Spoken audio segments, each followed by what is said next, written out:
नमस्कार। जय श्री कृष्ण।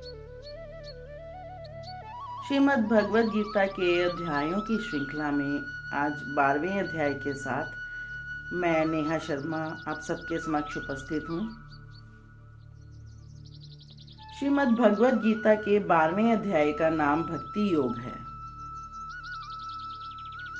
जो जानने योग्य है, जिसको जानकर मनुष्य परमानंद को प्राप्त हो जाता है, वो परमात्मा ही सत्य है।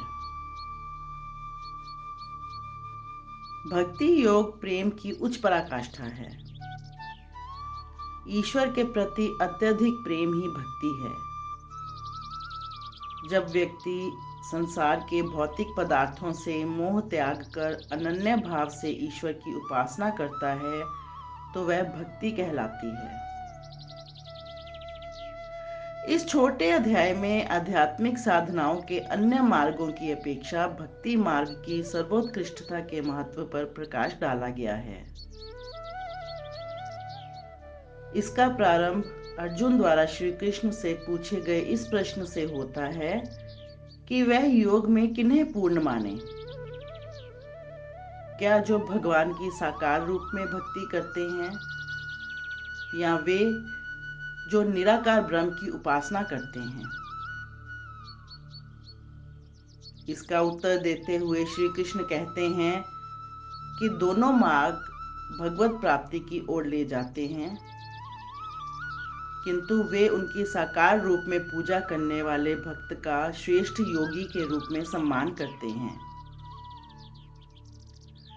वे स्पष्ट करते हुए कहते हैं कि मायाबद्ध देहधारियों के लिए उनके निराकार अव्यक्त रूप की आराधना करना कष्टदायक और अत्यंत कठिन है, जबकि साकार रूप की आराधना करने वाले भक्त अपनी चेतना के साथ भगवान में विलीन हो जाते हैं और उनके प्रत्येक कर्म भगवान को समर्पित होते हैं तथा वे शीघ्रता से जीवन मरण के बंधनों से मुक्त हो जाते हैं।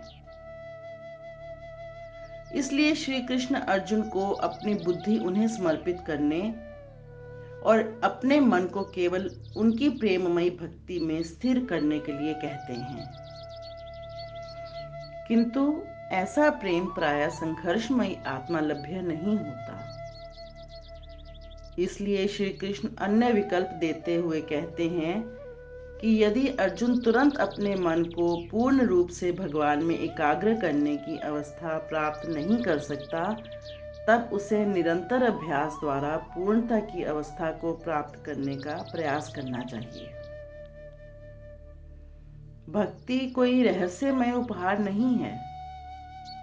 इसे निरंतर प्रयास से पोषित किया जा सकता है। यदि अर्जुन इतना भी नहीं कर सकता, तब भी उसे पराजय स्वीकार नहीं करनी चाहिए, अपितु इसके विपरीत उसे केवल श्री कृष्ण के सुख के लिए अपने कर्तव्यों का पालन करना चाहिए। यदि उसके लिए ऐसा करना भी संभव नहीं है, तब उसे अपने कर्म फलों का त्याग कर देना चाहिए और अपनी आत्मा में स्थित हो जाना चाहिए।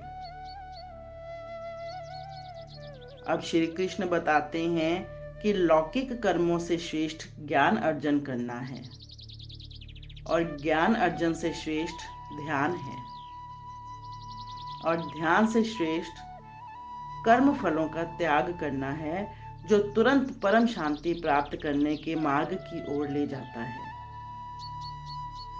इस अध्याय के शेष श्लोकों में उनके प्रिय भक्तों के अद्भुत गुणों का वर्णन किया गया है, जो भगवान को अत्यंत प्रिय हैं।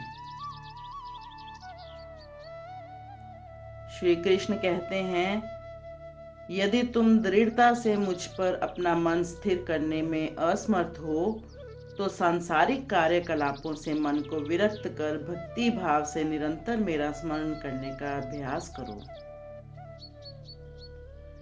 जो ना हर्षित होता है, ना द्वेष करता है, ना शोक करता है, ना कामना करता है, तथा जो शुभ और अशुभ संपूर्ण कर्मों का त्यागी है, वह भक्ति युक्त मुझको प्रिय है। जय श्री कृष्ण।